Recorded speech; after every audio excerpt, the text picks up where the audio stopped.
নমস্কার। দিব্যত্রয়ীর পদপ্রান্তে সকল ভক্ত বন্ধুদের সাদর আহ্বান জানাই শ্রীরামকৃষ্ণ পাঠচক্রে। শ্রীরামকৃষ্ণ পাঠচক্রে আজকে আমাদের প্রসঙ্গ নমি কলুষহরণে। দিব্যত্রয়ীর পদপ্রান্তে আমরা এই শিরোনামে যে প্রসঙ্গ শুনে থাকি, সেখানে আমরা শুনি আমাদের গুরুদেব শ্রীরামকৃষ্ণময় সাধক শ্রী শ্রী তারক ব্রহ্ম তারাদাস এবং সাধিকা দেবী মায়ের বলা কিছু কথা। তাদের যে শ্রীরামকৃষ্ণময় জীবন, সেই জীবনের আলোতে যারাই এসেছেন তারাই কিন্তু শ্রীরামকৃষ্ণের প্রতি এক অমোঘ টানে সেই দিকমুখী হয়েছেন। তাদের যে জাগতিক দিক ছিল, সেই জাগতিক দিক থেকে তারা ক্রমশ দিক বদল করে শ্রীরামকৃষ্ণের দিকেই ধাবিত হয়েছে। ধীরে হোক, কম বেশি হোক, ধীর বা দ্রুত, যেভাবেই হোক না কেন, তারা জাগতিক পার্থিব দিক থেকে অনস্বীকার্যভাবে শ্রীরামকৃষ্ণ অভিমুখী হয়েছে। সেই প্রসঙ্গই আজকে আমরা শুনব। তার আগে সকল ভক্ত বন্ধুদের শুভ সন্ধ্যা জানাই, আর ঠাকুর মায়ের শ্রীচরণে সাষ্টাঙ্গ প্রণাম নিবেদন করে শ্রী গুরুদেবকে স্মরণ করে আমরা শুরু করছি আজকের প্রসঙ্গ। চিনুদি, অনামিতাদি, কল্যাণীদি, শিখা গাঙ্গুলি, শ্রাবণী মজুমদার, শর্মিলা ত্রিবেদী, নয়নতারা ঘটক, সকল ভক্ত বন্ধুদের শুভ সন্ধ্যা জানাই। মোহনা, শুভ সন্ধ্যা। আর আমি প্রথমেই ক্ষমা প্রার্থনা করে নিচ্ছি যে বারে বারে যদি আমরা শুভ সন্ধ্যা ইত্যাদি ইত্যাদি বিভিন্ন কথা বলি, তাহলে যারা শ্রোতা তাদের একটু অসুবিধা হয়, সে কথা তারা বারবার জানাচ্ছেন। এখন যেহেতু ইউটিউবে আপলোড করে দেওয়া হয়, সেখানেও তারা মেসেজে বলেন যে ঠাকুরের কথা মানেই পুরোটাই শুভ। সেখানে বারবার শুভ সন্ধ্যা বললে মনঃসংযোগে অসুবিধা হয়। সেই জন্যে একদম প্রথমেই সকল ভক্ত বন্ধুদের শুভ সন্ধ্যা জানাচ্ছি। কাবেরী, রিমা, কাকলি, জয়িতা, এক এক করে সকলের নাম যদি নাও করতে পারি, আমরা সবাই একই সঙ্গে তার কথা শুনছি। আমরা যখন একটি ফুলের মালা দেখি, বিভিন্ন ফুলে মালাটি গাঁথা হলেও একটি একটি করে ফুলের কথা তখন আমাদের স্মরণে থাকে না। আমরা সমগ্র মালাটিকেই যেমন দেখি, ঠিক তেমনি আমাদের এই পাঠচক্রের প্রত্যেককে ঠাকুর নিজে হাতে গেঁথে নিয়েছেন। মা সেই মালাটি সমর্পণ করেছেন ঠাকুরের চরণে। সবটাই ঘটেছে গুরুদেবের অশেষ অহৈতুকী কৃপায়। তাই আর কথা, শ্রী শুভ সন্ধ্যা, সিদ্ধার্থ, লক্ষ্মী, আর কথা না বলে এবার শুরু করছি আজকের কথা। ঠাকুর মায়ের শ্রীচরণে সাষ্টাঙ্গ প্রণাম নিবেদন করি, গুরুদেবকে স্মরণ করি। দেবী মায়ের কথা একটু আসছি। মা বলছেন কি? মা বলছেন, সব চাওয়া বাদ দিয়ে শুধু তাকে ডেকে যাও। সব চাওয়া বাদ দিয়ে শুধু তাকে ডেকে যাও, দেখবে সে এক আলাদা আনন্দ, প্রাণটা ভরে যাবে। তিনি তোমার সকল অভাব মিটিয়ে দেবেন নানা রূপে। তিনি নিজেই তোমার কাছে আসবেন, কাছে কাছে থাকবেন। কখনো তাকে দেখবে রাজার রাজা রূপে, কখনো দেখবে তুমি তার স্নেহাস্পদ হয়ে উঠেছ। দেখবে ভাবরূপী শ্রী রামকৃষ্ণ তোমার মনে নানা ভাব তুলছেন। শুধু তাকেই সামনে রেখে এগিয়ে চলো। দেখবে তোমার সব বজায় রেখে আপন হয়ে গেছেন। প্রাণ থেকে বলো, ত্রাণ করো প্রভু, ত্রাণ করো। এইভাবে যখন সম্পূর্ণ মন তার দিকে চলে আসবে, তখনই হবে স্বভাবের পরিবর্তন। এটাই এই যুগের নীতি। জীবনের ক্ষেত্রে সদাই বন্ধু হয়ে কে চালায়? স্বয়ং শ্রীরামকৃষ্ণ। আমার মধ্যে, তোমার মধ্যে এই যে ভাব তরঙ্গ, এ কে তুলছেন? বলছেন দেবী মা শ্রীরামকৃষ্ণ, এই যে তার আনাগোনা মনের মধ্যে এ বড় মধুর, যে এ রস বোঝে না সে বড় দুর্ভাগা। বাধার মধ্যে দিয়ে যে কাজ হয় সে হয় নিখুঁত সুন্দর। সহজে কোনো কাজ হয়ে গেলে সফলতা আসে না। সব কিছুর মধ্যে দিয়ে সব কিছু জয় করো। তার জন্য প্রয়োজন নীরবতা, ধৈর্য। সে ধৈর্য চাও শিবের কাছে, ঋষিকুলের কাছে চাও নীরব থাকার সাধনা। তখনই পারবে অনেককে অনেক যন্ত্রণা থেকে মুক্তি দিতে। ক্ষমা চাও জগৎ জননীর কাছে। দেখো, এই দেহটা তো একটা ক্ষণভঙ্গুর মাটির ভাঁড়। তিনি তার মধ্যে বীজ বপন করেন। তার প্রকৃতি, তার প্রবৃত্তি, তার সংস্কার, জন্মান্তর এসব দেখেই তিনি তা করেন। সেই জন্যেই তাকে একান্তে ধরতে হয়। না হলে সে শক্তি, সে ইচ্ছে কোথায় পাবে?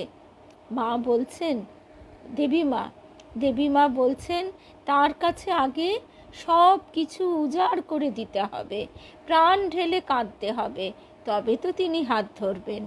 জীবের জীবত্ব যত বেশি হয় ততই তারা ঈশ্বর সান্নিধ্য পায় না।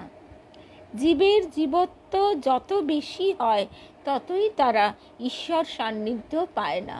অর্থাৎ তাদের মন তখন এই জগতের প্রতি বহির্মুখী আকর্ষণে ছিটকে বেরিয়ে যায়। তারপরে আছে বিভিন্ন বিষয়ে আকর্ষণ।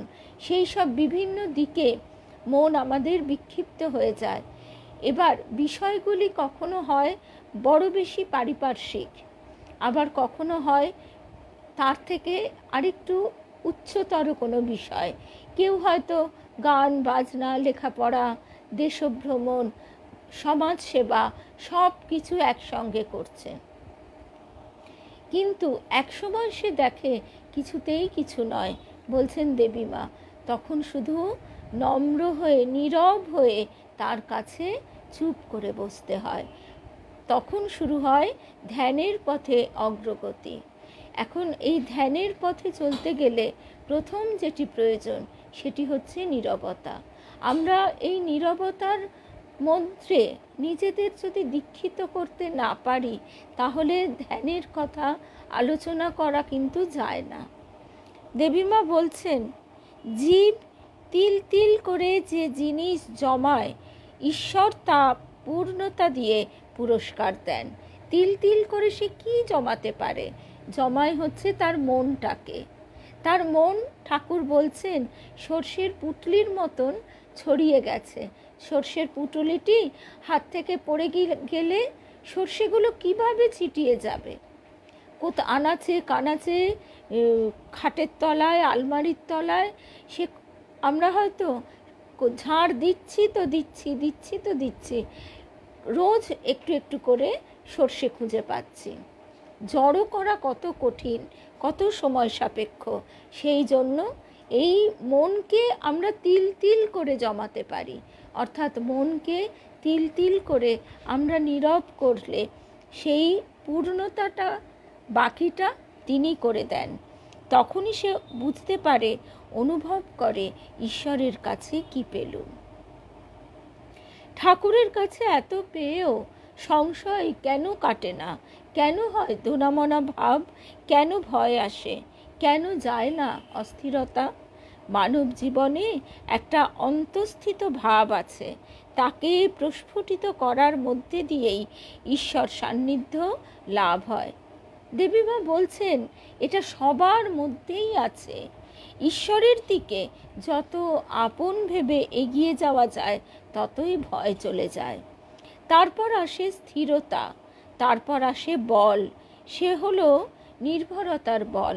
আমাদের গুরুদেব বলতেন, খেয়ে দে যে পুষ্টি, এ সেই পুষ্টি নয়, এ হচ্ছে নামে বল। যে আমি তোমার নাম নিয়েছি, তাহলে আমার ভয় কিসের, আমার বাধা কিসের? গুরুদেব বলতেন, এই যে রথের চাকা, এই সুদর্শন চক্র সমস্ত বাধা, সমস্ত প্রতিবন্ধকতা কাটতে কাটতে এগিয়ে চলেছে। আর এই রথের সারথি এবার স্বয়ং পূর্ণ ব্রহ্ম নারায়ণ শ্রী জগন্নাথ শ্রীরামকৃষ্ণ। সুতরাং তুমি যখন সেই রথের রশি একবার ধরতে পেরেছ, তোমার আর ভয় কোথায়? ঠাকুরের কৃপা যে পেয়েছে তার জীবনে, সে ধন্য জীবন। সেটা শুধু এ জন্মেই নয়, তার জন্ম জন্মান্তর ধন্য। দেবীমা একথা কেন বলছেন তার ব্যাখ্যাও করে দিচ্ছেন। কেননা আগের জন্মে না হলে এ জিনিস পায় না, অর্থাৎ সংস্কার। তার সংস্কার তাকে তিল তিল করে তার দিকে এগিয়ে নিয়ে যায়। এ জন্মে না হলে পরের জন্মে তা পাবে কি করে? প্রাণ থেকে যার ঠাকুরকে ডাকার আকুলতা একবার আসে, এক মুহূর্তেই সে 10 বছর এগিয়ে যায়। মনের তৃপ্তি তোমাকে সেই বোধ দেবে। মা বলছেন, যে প্রকৃত ভক্ত তার সব বোঝাও তিনি নামিয়ে দেন। যখনই তোমার আমিত্ব চলে গেল, তখনই তুমি তার আয়ত্তে চলে গেলে। তবে তখন কিন্তু সে কথা তিনি তোমাকে জানতে দেবেন না। তুমি বাস্তবে তার কাজ করতে গিয়ে দেখবে কে তোমাকে বুদ্ধি যোগাচ্ছে, ক্ষমতা যোগান দিচ্ছে, যোগাযোগ ঘটিয়ে দিচ্ছে। দেখবে যে কাজে সহায়তা করতে উপযুক্ত মানুষও কোথা থেকে কিভাবে এসে যাবে, সে তুমি নিজেও কল্পনা করতে পারোনি। যারা ঈশ্বরের কাজ করতে পারত তবু করল না, অহংকার এসে বাধা দিল, তারা অপরাধী। যাদের ঈশ্বরীয় সম্পদ আছে তারা বিতরণ করুক। যে ঈশ্বরীয় সম্পদ পেয়েও বিতরণ করে না, সে বেশি অপরাধী। তারপরে দেবীমা যে কথাটি বলছেন,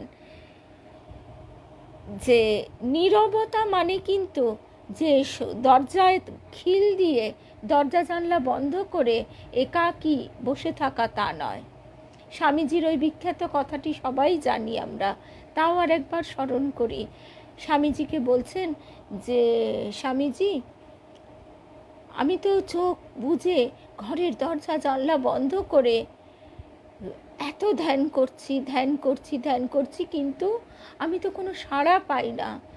তখন স্বামীজি বলছেন, তুমি সাড়া এক্ষুনি পাবে। কি করবে? প্রথমেই তুমি চোখ খোলো, দরজা জানলা সব খুলে দাও, বাইরে বেরিয়ে এসো। তিনি যে সকলের মাঝে রয়েছেন সেটি অনুভব করো, সবার সঙ্গে মেলো, সবাইকে আপন করে নাও। শিব ও জ্ঞানে জীব সেবার এই যে গভীর মন্ত্র ঠাকুর এবার জগৎকে শুনিয়েছেন, এ এক অদ্ভুত কথা। এখানে তারপরেও আমরা কেন দেখব মানুষ একাকিত্বের শিকার হচ্ছে, হতাশার শিকার হচ্ছে? জগন্নাথ প্রভুর যে রূপ, তা তো শিশুর বেশে দুহাত বাড়িয়ে দেওয়ার মূর্তি। তিনি আমাদের সবাইকে আহ্বান করে নিচ্ছেন। এবার সেই তিনি সবার ভিতরেই তো লুকিয়ে আছেন, তাই সবার সাথে যখনই আমরা মিলতে পারি তখনই তার সাথেও মিলতে পারি। তাই তো কবি সম্বোধন করছেন, ওগো আমার, ওগো সবার।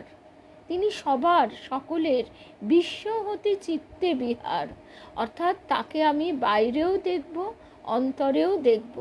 কবি গাইছেন, নাথ হে প্রেম পথে সব বাধা ভাঙিয়া দাও, নিত্য তোমারে হেরিব, নির্জনে স্বজনে অন্তরে বাহিরে। তার মানে তাকে সব জায়গায়, সর্বত্র তাকে যেন আমরা অনুভব করতে পারি। দেবীমা তারপর বলছেন, তোমরা সকলের সাথে মেশো, খুঁজে দেখো কত মানুষের কত রকমের চরিত্র, তাদের সংসারের কি গতি, তারা কে, কিভাবে চলছে। তোমরা সকলের মধ্যে দিয়ে যাও, শিক্ষা নাও তার থেকে, তবেই তো মন প্রসারিত হবে। অন্যের দুঃখ বুঝতে হবে। যে ঈশ্বরের কথা চিন্তা করে তার মধ্যে থাকে সবার প্রতি ভালোবাসা, সহানুভূতি। মা বলছেন, ধ্যানেতেই হয় কুণ্ডলিনীর জাগরণ, চোখ বুজে নয় শুধু, চোখ চেয়ে যে ধ্যান তা ভক্তের ধ্যান। অর্থাৎ সকলের মধ্যে আমরা তাকে অনুভব করতে যেন পারি। কিন্তু তা সকলের মধ্যে তাকে অনুভব করতে গেলে প্রথম যেটি প্রয়োজন সেটি হচ্ছে নীরবতা। আমাদের গুরুদেব একটি কথা বলতেন, স্মরণ, স্মরণ, দন্তেশ মফলা র মূর্ধন্য, স্মরণ, মনন, স্মরণ, তালব্যস্য র মূর্ধন্য। অর্থাৎ তার কাছে নিজেকে সমর্পণ করে দিয়ে, নিজেকে সম্পূর্ণরূপে নিবেদন করে দিয়ে তাকে আশ্রয় করে থাকা, সেইটি হচ্ছে স্মরণ। স্মরণ, স্মরণ, মনন, স্মরণ, তিনটে যোগ করলে কি হয়? শরণাগতি। গুরুদেব বলতেন শরণাগতি হচ্ছে একটি তপস্যার পদ্ধতি। আমরা মুখে যত সহজে শরণাগতি কথাটি উচ্চারণ করি, বাস্তবিক ব্যাপারটা কিন্তু তত সহজ নয়। অধিকাংশ ক্ষেত্রে আমরা নিজেরাই নিজেদের যদি একটু যাচিয়ে বিচার করে দেখতে চাই, তাহলে দেখতে পাবো সেখানে আগে আমি বসে আছি। আমিত্বকে বসিয়ে রেখে আমিত্বের যা চাহিদা, আমার যে চাহিদা, সেইগুলো বলছি ঠাকুর তুমি পূর্ণ করে দাও। শরণাগতি মানে যখন যে অবস্থায় তিনি রাখবেন সেই অবস্থাটি মাথা পেতে নেওয়া। স্বামী ব্রহ্মানন্দজি মহারাজ তিনিও এই কথাই বলতেন, তুমি জানো না কোনটি তোমার উপযুক্ত, মানে কোনটি তোমার পাওয়ার উপযুক্ত তুমি। এই কথাটি দেবী মাও কিন্তু বারবার বলেছেন। প্রার্থনার করেছি দুবার দেবী মা বলেছেন, দেখো তোমাকে এটা দিলেই যে তুমি ধারণ করতে পারবে তা তো নয়। বারবার এ কথাটি স্মরণ করি যে কোনো একটি মানুষ সে একটা 5 কেজি ওজন তুলতে পারে, অথচ তার লক্ষ্য বা চাহিদা 100 কেজি তুলবে, 50 কেজি তুলবে। কি হবে? সে তো ব্যর্থ হবেই, উল্টে তার ক্ষতি হবে, তার লিগামেন্ট ছুঁড়ে গেল, হাত ভেঙে গেল, ইত্যাদি ইত্যাদি। ঠিক তেমনি আধ্যাত্মিক সম্পদেরও একটা ভার আছে, তারও একটা গভীরতা আছে। সেটিকে ধারণ করতে পারার জন্য আধার প্রস্তুতের একটা ব্যাপার আছে, ক্ষেত্র প্রস্তুতের প্রয়োজন আছে। সেইটি করতে গেলে নীরবতা হচ্ছে সর্বাগ্রে প্রয়োজন। নীরব হলেই আমরা স্মরণ মনন করতে শুরু করি। তা না হলে কি হয়, আমাদের মনের মধ্যে বাইরের নানা ঢেউ এসে আবিল করে দেয়। যতক্ষণ সেই ঢেউ চলতে থাকবে ততক্ষণ আমরা কিছুতেই তার স্মরণ মননে মন স্থির করতে পারবো না। যত আমরা তার স্মরণ মনন করব, তত আমাদের মন তাতে নিবেদিত হবে, স্মরণ আসবে, এবং এই তিনটের সংমিশ্রণে আমরা শরণাগতির পথে এগিয়ে চলব। এবারে আমরা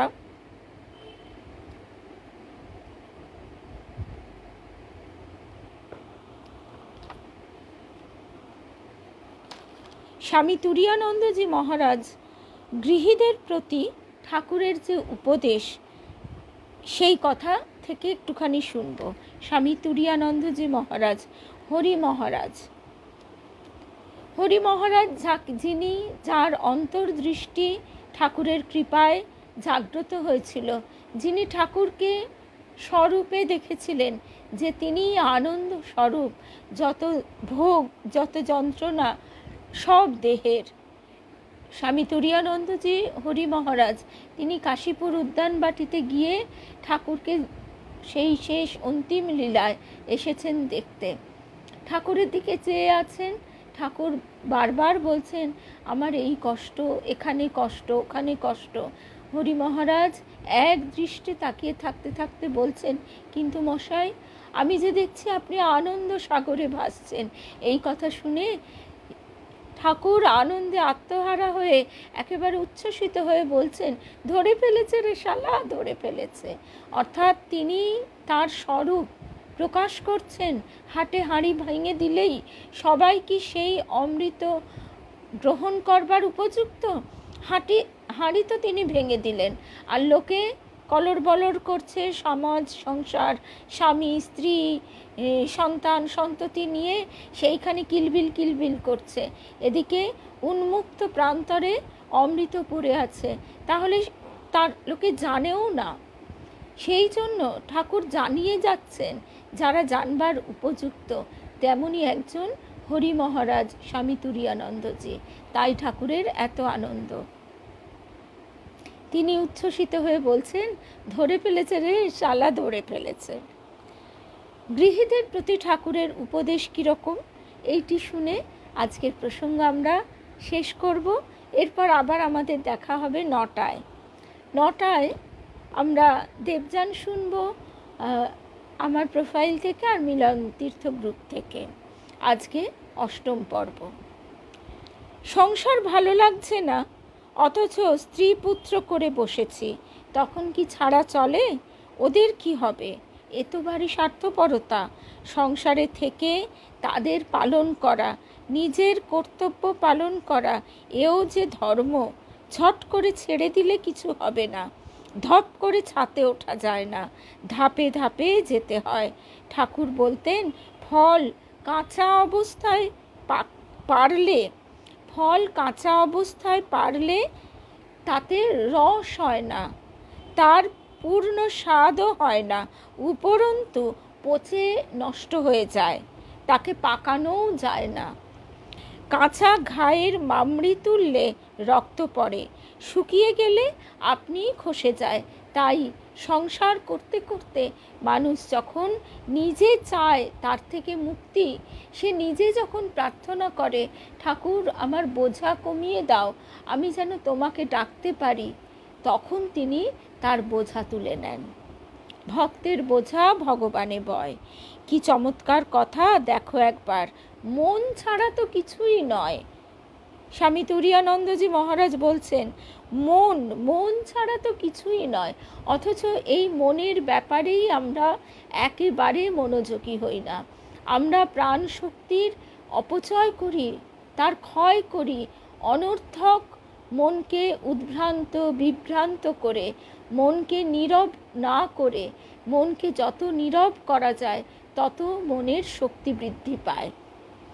আমরা সাধারণভাবেই একটা কাজের ক্ষেত্রেও দেখতে পাই, মানুষ যদি শান্ত থাকে, মানুষের যদি স্থৈর্য থাকে, সে চিৎকার চেঁচামেচি করে উদ্ভ্রান্ত না হয়, তাহলে একটা সাধারণ কাজও খুব সহজে এবং সুষ্ঠুভাবে সম্পূর্ণ হয়। কিন্তু যদি হই চেঁচামেচি হতে থাকে, তাহলে বৃথা কালক্ষয় হয়, শক্তিক্ষয় হয়। ঠিক তেমনি একইভাবে মনের শক্তিকে আমরা সঞ্চয় করতে শিখি না। সে চেষ্টা, সে অনুশীলন, সে অভ্যাসও আমরা করি না। তারপরে স্বামী তুরীয়ানন্দজি মহারাজ বলছেন, বিবাহ করে ফেলেছে, তারপর আফসোস হচ্ছে, সন্ন্যাস নেবার ইচ্ছা ঠাকুরকে জানাচ্ছে। ঠাকুর বলতেন, ওরে সবুর ছাড়িস নে, অর্থাৎ সংসারেও হবে, তুই গেরুয়া না পরে এমনি জামা কাপড় পরে যেখানেই থাকিস সেখানেই হবে। সংসার কি তিনি ছাড়া? কিন্তু সংসারের কর্তব্য কর্ম, দায় দায়িত্ব পালন করতে করতে আমাদের আসক্তি কমে যেতে থাকে। আমাদের তখন বিশ্বাস হয় যে আমরা নিজেকে যতই কর্তা মনে করি, কোনো কিছুরই আমরা কর্তা নই। তাই বলতেন যে দেখ, যেমন নিয়ম বাঁধা আছে সেই মতো ঠিক ঠিক চলে গেলেই হলো, ঠিক সময়ে সব পেয়ে যাবি। বলতেন, একবার দক্ষিণেশ্বরে এক মুখুজ্জে ঘর বাড়ি ছেড়ে সদাব্রতে খেয়ে কালীবাড়িতেই পড়ে থাকত। একদিন ঠাকুর জিজ্ঞাসা করছেন, হ্যাঁ গা, তুমি যে বিয়ে করেছ, ছেলেপুলে আছে? সম্মতিসূচক উত্তর পেয়ে ঠাকুর বললেন, তাদের কে দেখছে? মুখুজ্জের মুখে যেই শুনলেন যে পরিবার অর্থাৎ স্ত্রী শ্বশুর বাড়ি পড়ে আছে, অমনি বলে উঠলেন, তবে রে বেটা, বিয়ে করবার বেলায় তুই, ছেলেপুলে হবার বেলায় তুই, আর ভাত কাপড়ের বেলায় তোর শ্বশুর। আর এখানে থেকে গরিবের জন্য যে অন্ন দেওয়া হয় তাই ধ্বংস করিস নে, তুই তাই করছিস কিনা দিনের পর দিন। এসব কথা শুনে মুখুজ্জে তখন বাড়ি গিয়ে মন দিয়ে ঘর সংসার করতে লাগলো। ঠাকুর নষ্ট মেয়ে মানুষের গল্প বলতেন। কীরকম? তারা সংসারের সকল কাজই করছে, কিন্তু মনটা ফেলে রেখেছে উপপতির ওপর। এমন করতে করতে যখন উপপতিতে সব মনটা চলে গেল, তখন সে সংসার ছেড়ে ছুড়ে তার সঙ্গে চলল। দেখছো কি চমৎকার গল্প! অর্থাৎ এক হাতে কাজ করো, আর এক হাতে ভগবানের সেবা করো। সময় এলে দু হাতেই তার সেবা করতে পারবে। যদি আন্তরিক হয়, সময় এসেই যায়। আমাদের নিজেদেরই বিচার বিশ্লেষণ করে দেখা দরকার যে আমরা কতটা সময় নষ্ট করছি আবোল তাবোল বকবক করে, আলোচনা করে, চিন্তা করে। সংশয়, রাক্ষস আমাদের এই সব দিকে ঠেলে দিচ্ছে, কারণ আমাদের সেই দৃঢ় স্থির বিশ্বাসে উপনীত হওয়াটাই হয়নি এখনো। একবার জব্বলপুর থেকে একজন ভদ্রলোক ঠাকুরের কাছে এসেছিলেন। ভদ্রলোকটি খুব পণ্ডিত ব্যক্তি, এমএ, বেশ সরল অথচ নাস্তিক। ঠাকুরের সঙ্গে অনেক তর্ক বিতর্ক করলেন। তখনকার দিনে এমএ পাস মানে তারপর থেকে আর শিক্ষিত বেশি হয় না সামাজিক দৃষ্টিতে।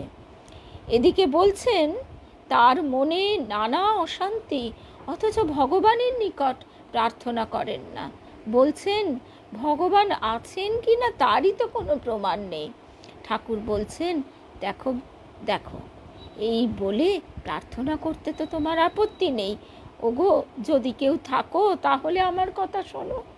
এই বলে প্রার্থনা করলে তোমার ভালো হবে।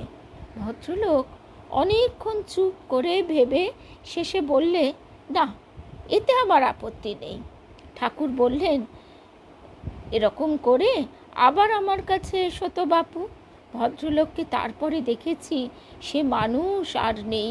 ঠাকুরের পা ধরে কেঁদে কেঁদে বলছেন, প্রভু আপনি আমায় রক্ষা করেছেন। আজকেও আমরা দেখি তাবড় শিক্ষিত মানুষ সমাজের দৃষ্টিতে, অথচ মানসিকভাবে কত বিক্ষিপ্ত, কত দুর্বল, কত ভঙ্গুর তারা। এটাই সবচেয়ে দুঃখের যে তাদের কাছ থেকে যখন তার পরের প্রজন্ম এই বিষয়টি দেখে, তারা তখন আস্থা হারায়। সেই জন্য একদম প্রথম থেকে যথার্থ আস্থা কোথায় রাখতে হবে সেই বোধটি তাদের ভিতর জাগ্রত করে দেবার চেষ্টা করা উচিত। আবার বেশি উপদেশ দেওয়াও ঠিক নয়। তার কাছে এই বিষয়ে ঠাকুরের পার্ষদ মহারাজগণের বিশেষভাবে তাদের কাছে যখন আস্তে আস্তে প্রচার বাড়ছে, আস্তে আস্তে যখন সাধারণ মানুষ ছুটে ছুটে আসছে, কারণ দক্ষিণেশ্বর ছিল তখন গ্রাম, লোকে ঠাকুরকে ঠিক বুঝতে পারতো না। মা ছিলেন অবগুণ্ঠনের আড়ালে। সেই জন্য ক্রমে যখন ঠাকুর আস্তে আস্তে তার প্রসার ঘটাচ্ছেন শহরে, বলরাম বাবুর বাড়িতে, এই সব জায়গায় যখন প্রচুর ঠাকুরের দেহ চলে গেল, কিন্তু মা বসে রইলেন বাগবাজারে উদ্বোধনে। অজস্র মানুষ ছুটে আসছে, ছেলে পুলের বিয়ে থেকে শুরু করে তাদের লেখাপড়া, কে তারা সংসার ছেড়ে চলে যাবার উপক্রম করছে, সে সমস্ত রকম সমস্যা নিয়ে তারা দলে দলে ছুটে আসছে। তখন কিন্তু তারা বলছেন সব কথা, সব কিছু ঠাকুরকে জানাও। তার কাছে কেঁদে কেঁদে বললে তোমরা পথ পাবেই পাবে। অর্থাৎ সন্তানের ক্ষেত্রে আমরা উপদেশ দিয়ে যতটা না পারবো, তিনি যদি তাকে আকর্ষণ করেন, অনেক সহজে তার পথ পরিষ্কার হয়ে যাবে। আমরা তো ঠেলে দিতে পারবো, ঠেলে দিলে সামনে যে কাদায় পিছলে পড়বে না, কি কাঁটা ঝোপে আটকে যাবে না, তার তো কোনো নিশ্চয়তা নেই। আর মা যদি আকর্ষণ করেন, তিনি সমস্ত পথের বাধা অতিক্রম করে পথের বাধা সরিয়ে দিয়ে তাকে টেনে নেবেন। সেই জন্যই তার কাছে যার আমরা যা কিছু সন্তানের মঙ্গল থেকে শুরু করে পার্থিব চাওয়া থেকে তো আমরা মুক্ত কেউ নই, বিশেষ করে সন্তান সন্ততি, প্রিয়জন, এদের জন্য সবচেয়ে বেশি ভালোবাসা হচ্ছে এটাই যে তাদের জন্য প্রার্থনা করা, যে মা তুমি দেখো, ঠাকুর তুমি দেখো, এই নয় যে তুমি এই কলেজে চান্স পাইয়ে দাও কি এই চাকরির পরীক্ষায় পাশ করিয়ে দাও, কারণ সেটা তার পক্ষে মঙ্গলজনক কিনা আমরা জানি না। তাই তুমি দেখো মা, তুমি তার পথটিতে তাকে হাতটি ধরে রেখো। শ্রীমর জ্যেষ্ঠ পুত্রের মৃত্যুর পর তার স্ত্রী ঠাকুরের কাছে এসে খুব কেঁদেছিলেন। হরি মহারাজ বলছেন, আমি তখন সেখানে ছিল। তাকে অধীরভাবে কাঁদতে দেখে ঠাকুর তাকে কি বলছেন, দৃঢ় স্বরে বললেন, কি গো, অন্য সময় তো তুমি খুব জ্ঞান ভক্তির কথা বলো, এখন সেসব গেল কোথায়?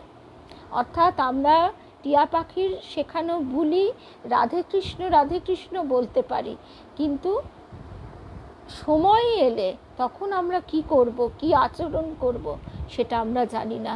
তাই প্রতিদিন আমাদের প্রার্থনা যে তুমি হাতটি ধরে রেখো, তুমি আমার মনের সারথি হয়ে থাকো।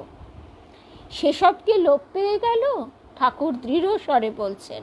হরি মহারাজ বলছেন, ঠাকুরের কথা আমার খুব মনে লেগেছিল। শোক বা দুঃখের সময় কেউ যদি দৃঢ়ভাবে কিছু বলে তা খুব ফলপ্রদ হয়, মুহূর্তের মধ্যে তমের প্রভাব অন্তর্হিত হয়। এই কথাটি বিশেষ করে আমাদের বন্ধু সুতপার জন্যে, কারণ এখানে আমি নাম করেই বলছি যে সুতপা সদ্য তার পিতৃবিয়োগ ঘটেছে। এই জন্মের পিতা যিনি, তিনি স্থূল দেহ ত্যাগ করে অনন্তের অভিমুখে চলে যাচ্ছেন তিনি। সেই যাওয়া যাতে সুগম হয়, সেই যাওয়া যাতে আলোকিত হয়, সেই জন্য প্রতিটি দিন সুতপার যে আন্তরিক প্রার্থনা, চোখের জল দিয়ে যে প্রার্থনা, নার্সিংহোমে বাবাকে দেখে উল্টো দিকে যোগদানে গিয়ে ঠাকুরের কাছে প্রার্থনা, এমনকি তার মনে হচ্ছে ঠাকুর কি আর শুনবেন, মা তো সব শোনে। আসলে কি ঠাকুর মা অভেদ, কিন্তু যার কাছে তিনি যেভাবে ধরা দেন, ঠাকুর তো কান খোরকে, ঠাকুর তো সবই শুনছে। সে মা রূপেই শুনুন আর ঠাকুর রূপেই শুনুন আর গুরু রূপেই শুনুন, সেই প্রার্থনা কখনোই মিথ্যা হবার নয়। তার দীর্ঘ জীবন ছিল, সেই দীর্ঘ জীবনের প্রচুর স্মৃতি ছিল অবশ্যই, কিন্তু শেষ মুহূর্তে কোনো কিছুই তাকে আর টানেনি। এটাই হচ্ছে সবচেয়ে বড় পাওয়া, যে আমরা আমাদের প্রিয়জনের জন্য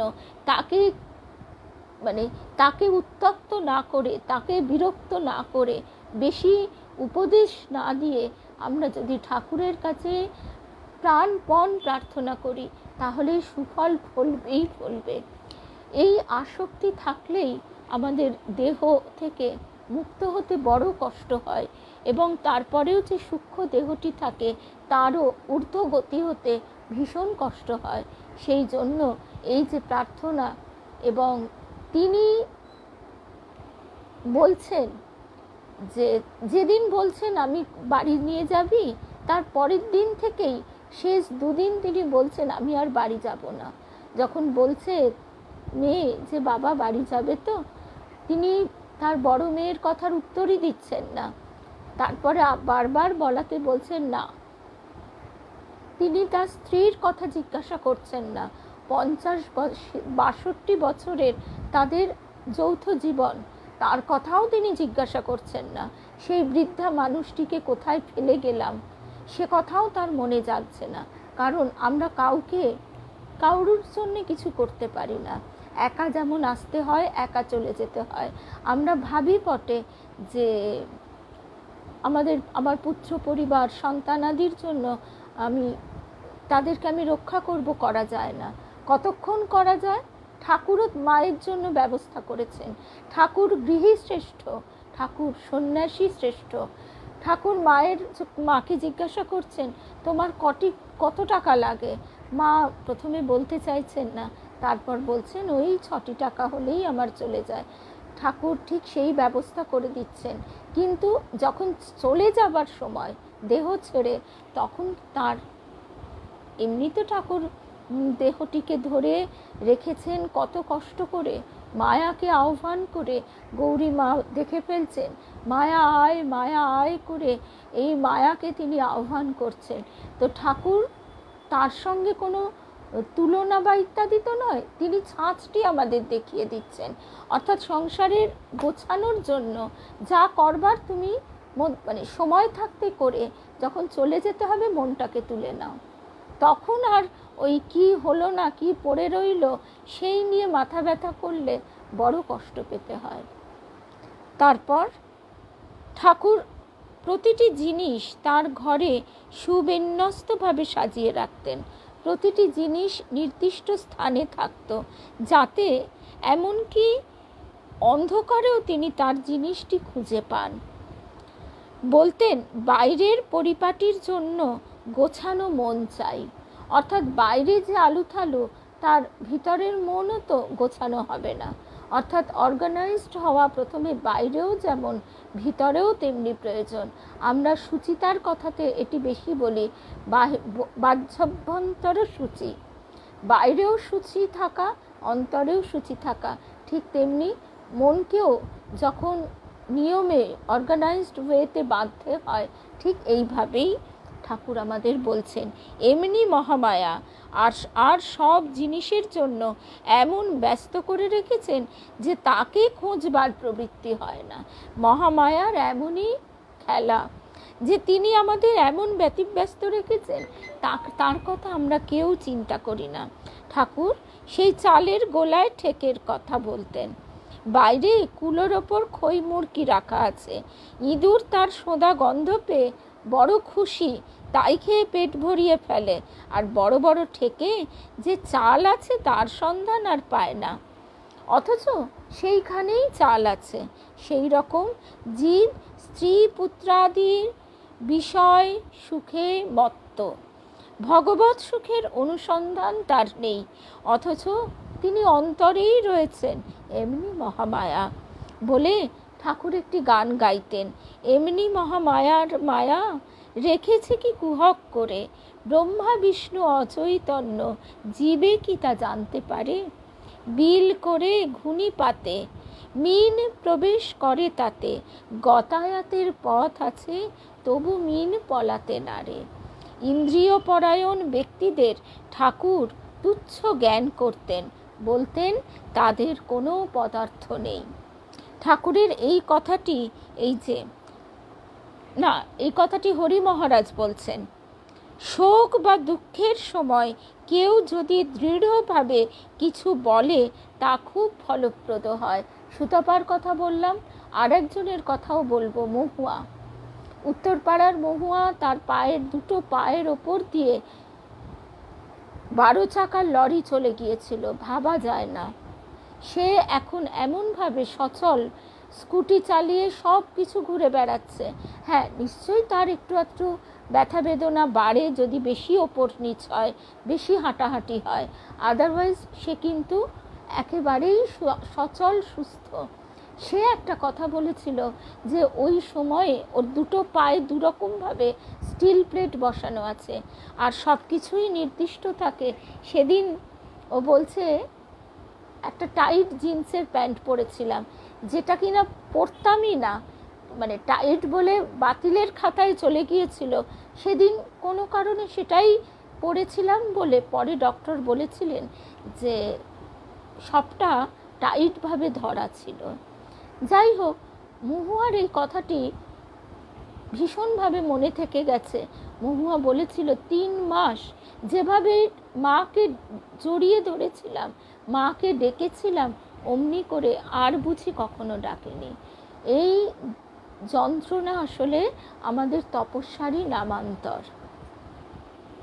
ঠাকুর বলতেন, আমরা আঁটি আর চামড়া, এর মধ্যে কোনো সার পদার্থ নেই, খেলে অম্বল হয়, কিন্তু এর একটা আকর্ষণীয় স্বাদ আছে।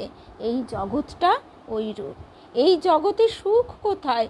কেবল দুঃখপূর্ণ যন্ত্রণার আগার, শ্রীকৃষ্ণ অর্জুনকে বলেছিলেন, যারা আমার শরণ নেয় আমি তাদের মায়ার সমুদ্র পার করে দিই। সেই শরণ যে কথা থেকে আজকে আমরা শুরু করেছিলাম সেখানেই শেষ করছি। আমাদের গুরুদেব বলতেন, শরণ মনন শরণ, তিনি মিলে শরণাগতি। সেই শরণাগতির পথে চলো। আর সেই শরণ মনন করতে গেলে প্রথম যেটা প্রয়োজন, নীরবতা। তাকে কোথায় আমরা পাই? অন্তরে। সেই অন্তরে যদি বিক্ষেপ থাকে, ঢেউ থাকে, তাহলে বারবার তো তার ছবিটা অস্থির হয়ে যায়। ভক্তি, এই কথাটাই এইবারে আমরা শুনছি। ভক্তি হৃদয়ে জেগে উঠে যখন ঘনীভূত হয় তখন ঈশ্বর দর্শন হয়। তারপরে আরেকটি কথা, এটাই আজকে আমাদের শেষ কথা। শরীরে কাদা মেখে আবার সেই কাদা কষ্ট করে ধুয়ে ফেলার চাইতে কাদা থেকে দূরে থাকা কি ভালো নয়? কিন্তু কজনে তা পারে? বলছেন হরি মহারাজ। তাই ঠাকুর বলতেন যে একটু অল্প জাগতিক সুখ ভোগ করে নেওয়া ভালো, কিন্তু তার সঙ্গে চাই সৎ অসৎ বিচার। অর্থাৎ এই বিষয় থেকে আমি কি পেলাম? একটা দামি শাড়ি পরে আমার কি হলো? আমার রূপচর্চা বিউটি পার্লারে গিয়ে নিজের রূপকে আরেকটু মাত্রাতিরিক্ত বাড়িয়ে ফেলে, বা একটা অদ্ভুত রকমের, যেটা স্বাভাবিক বয়সের সঙ্গে সঙ্গে, তাকে ঢাকা চাপা দিয়ে কি হলো? কতক্ষণ সেই আনন্দটা আমার রইল? আর তাকে ভালোবাসার, তাকে অনুভব করার, তিনি আমাকে কাছে টেনে নিচ্ছেন, সেই বোধের যে আনন্দ, সেই আনন্দ চিরস্থায়ী শুধু নয়, জন্ম জন্মান্তর পেরিয়ে যখন আমাদের এই দেহ ছেড়েও চলে যেতে হবে, তখনও সেই আনন্দটি স্থির হয়ে থাকে। স্থূল দেহ থেকে সূক্ষ্ম দেহটি তখন সেই আনন্দেই গঠিত হয়। আমরা দেবযানেও সেই কথা শুনছি। আজকে আমরা দেবযান 9টা থেকে শুনব। আর সেই সময়ে আমরা বাবাজি মহারাজের কিছু কথা, যে চিন্তা শক্তির কতটা প্রাবল্য এবং চিন্তার কতটা জোর, সে কথাও শুনব। সঙ্গে থাকবেন। জয় রামকৃষ্ণ, জয় রামকৃষ্ণ, জয়।